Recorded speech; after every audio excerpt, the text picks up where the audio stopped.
This video is brought to you by the Wonderful 101, exclusively on Wii U. Hey everybody, Marty Sleva here with Colin Moriarty. We are here at TGS.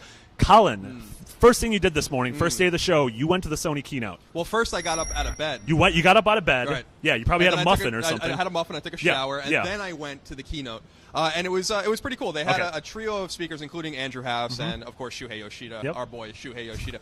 And they didn't announce any new games. They didn't really show anything new, but they showed off some cool hardware and some cool functionality that I think PlayStation gamers are really going to like and really shows off the breadth of PlayStation 4's reach into your pocket or into your on your computer and on your tablet. Okay, I'm on board. What did they show? All right, so they have this thing called PlayStation App. Very easy name. It's something you're going to be able to download on iOS or Android, not Windows Phone, not surprisingly. Okay. And I saw someone tweet about this at me, and I'm like, it's not really that surprising. So it's a thing you download, and it basically is your conduit, whether on your tablet or on your phone, to your PlayStation 4. So you can do cool things like message your friends or invite them to games or start downloading a game or look at your trophies. Yeah. And what I really like the most is that they, in a video, the sizzle reel they showed a bunch of guys playing Killzone Shadowfall in a tournament, and people remotely were they were streaming it, they were sharing it on PlayStation Network, and they were watching it on their tablets as they were playing on Killzone, but they were remote. So there's a lot of cool possibilities. Yeah, they're circumventing things like Twitch and like other streaming services like that, and just giving it directly. And we saw this with Call of Duty, but we haven't quite seen it on a hardware level yet. That's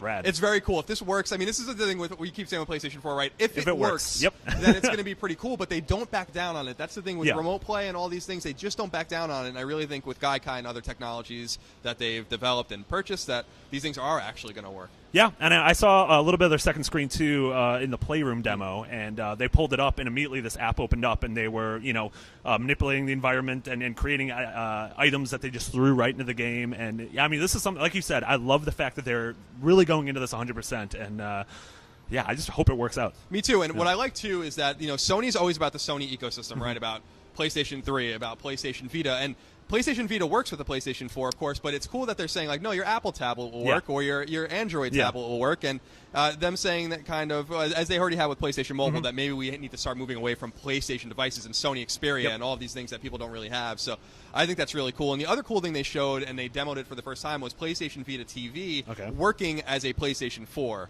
So they had NAC running on a PlayStation 4, and then they, Shuhei was telling a story about what if his wife wants to watch a TV show, what is he going to do? So he pauses the game, goes to another television in his mind, of course, and activates the PS Vita TV and is able to actually play NAC with a PS3 controller, which is kind of cool. So the PS Vita TV sounds really promising. I really think this thing could be, I don't want to say a game changer for Sony, but something that will give people 4 PlayStation 4s in their house if they just want to spend $300 extra on 3 of those devices. Yeah, it's funny, and it seems like they are just taking what makes the Wii U such a kind of compelling device and just undercutting it and being like, this is kind of why you love your Wii U, but we're just doing it for cheaper. Yeah, it's cool. It's very cool. So keep an eye out for all that. We're going to have some hands-on with the new PS Vita. We're going to have hands-on with PS Vita TV. So much. Yeah, and for everything else Sony and everything else Tokyo, holy crap, we're going to give you a lot. You know where to keep it. IGN.